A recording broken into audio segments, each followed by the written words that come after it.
It's the Yoba series. Step 3.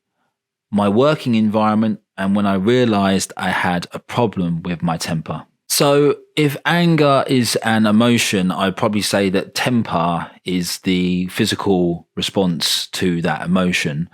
And it's not the type of temper for me personally where I would throw things around, but it would be something where I would possibly lash out at other people.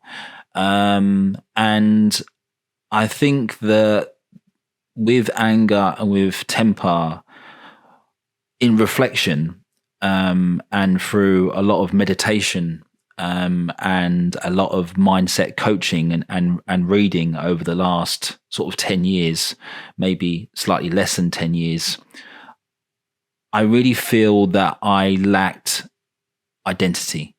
That's really what my main problem was.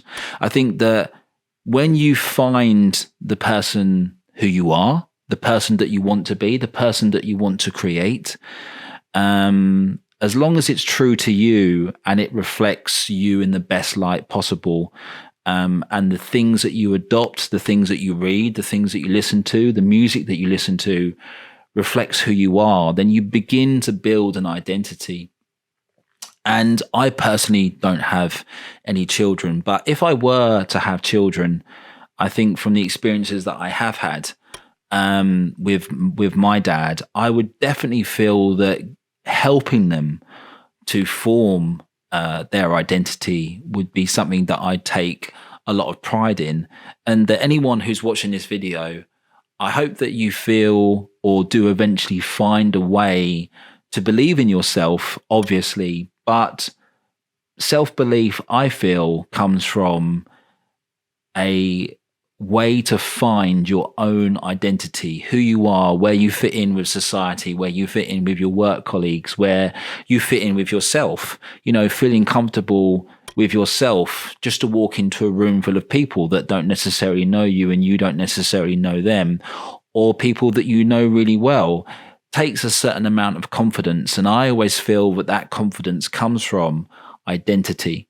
And I don't necessarily know if there's any questions that you need to ask yourself. I probably would say for me personally, it came over time, and it came over a period of time where I was doing a lot of reading, a lot of meditation, and a lot of work on my mindset. And before the video finishes, I will list a few books that really did help me to be able to find my identity. I will go into this in a lot more detail a little bit later on in the video, but one thing that I would definitely say that helped me was that I formed my identity through the work that I do, through my career. And that doesn't necessarily always happen for everyone. Possibly people's identity can come from things that they create, but doesn't necessarily have to be something that they sell or something that they provide a service to. Or it could be a hobby or a pastime or something that you do socially with other people. And I think that you can very much find an identity through those things, as long as they have some form of positivity. If the thing that you find has got a lot of negativity in it, whether it's a person, or whether it's something that isn't good for you, or something that you do over and over again doesn't result in a good answer for you, then you're not going to find your identity in those negative things. I feel that you're going to find your identity when you start to participate in more positive experiences, more positive things such as giving back. One thing that I found as an individual is that when you start to give back and you give away kind of for free, you give your time, not money, but you give your time, you give your experience, you give your knowledge, you share your values, you share your moral compass with other people, and perhaps that helps enlighten them to some degree. Or even just talking to someone that you feel that you've helped raise their level of energy in that day, in their day, is a fantastic thing. It starts to give you a power. It starts to give you this feeling that you want to do more of that, and that you become known for being that type of person. And I think that that definitely goes along to sort of your self-worth, and also forming your identity, which I think are two massive things when it comes to finding one's confidence in life. To put it into really simple terms, anger is a very, very strong emotion. It's an overpowering emotion. You've got lots of different emotions, and the way that I've always perceived it, or I have done for a long time, that, you know, your central nervous system is basically there pumping all sorts of different chemicals around your body as to response to your situation at the time. So if you're walking through a jungle and you meet a lion, you know, you're going to want to run away from that lion in case it eats you.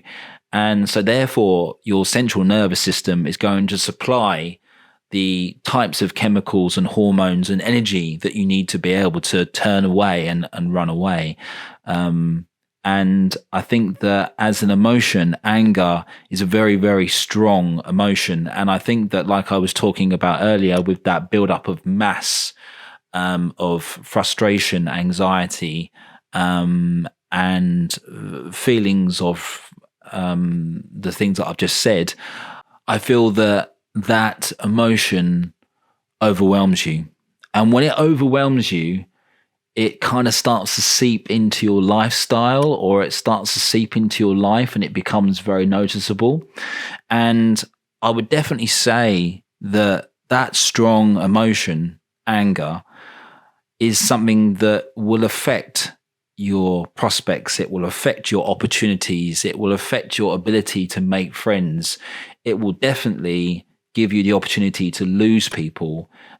People start to see you in a different light. People will start to think and possibly say to, you know, people that they know who know you, you know, I don't like him as much as I used to. He's kind of slightly bitter, you know. Every time I talk to him, it's always a negative experience. If I ever raise anything with him, which is a sort of a slightly touchy or sore subject, it kind of becomes this kind of very heated conversation with him. And I, you know, possibly even try to avoid him as a person or her. And I think that that's how anger can be the worst thing, is that it hinders your chance to be who you really can be. And it also hinders the fact that you're missing out on loads of opportunities, whether they're experiences with other people where you can laugh and have fun and create memories, or possibly the opportunity to get employed or to get a job or to focus on what you really need to focus on. And that was a big, big thing for me. My issue with anger starved me of a lot of time.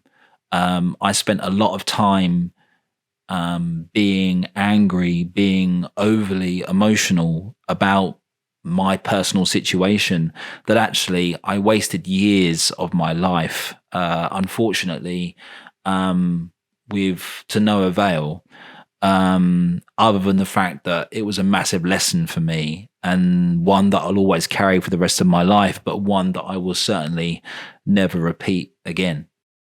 It's the Yo Bossy Wish.